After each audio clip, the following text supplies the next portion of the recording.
Hi, and welcome to this video on how to use QuickBooks Online to issue credits to customers.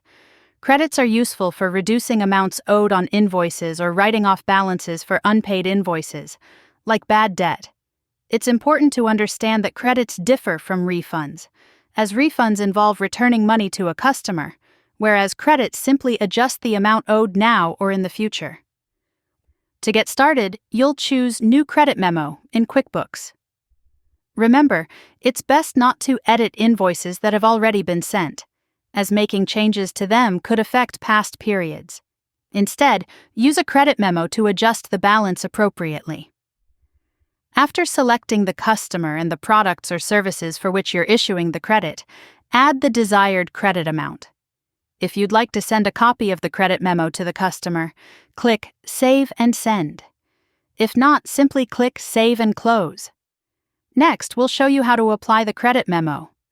To do this, open the customer's record to see how the credit memo affects their balance and open transactions. If the customer has an outstanding invoice, you can wait until payment is received to apply the credit memo.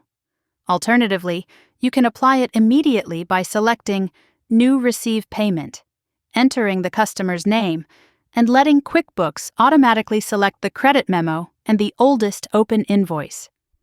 If everything looks correct, click Save and Close, and QuickBooks will close the credit memo and update the invoice status accordingly.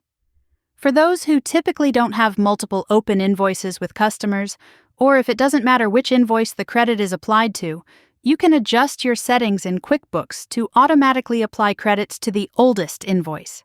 To do this, go to Settings, followed by Advanced and Automation. Turn on the option to automatically apply credits and save your changes. You can still manually adjust which invoice the credit applies to if needed. By following these steps, you'll be able to easily manage and apply credit memos to adjust your customers' balances in QuickBooks Online.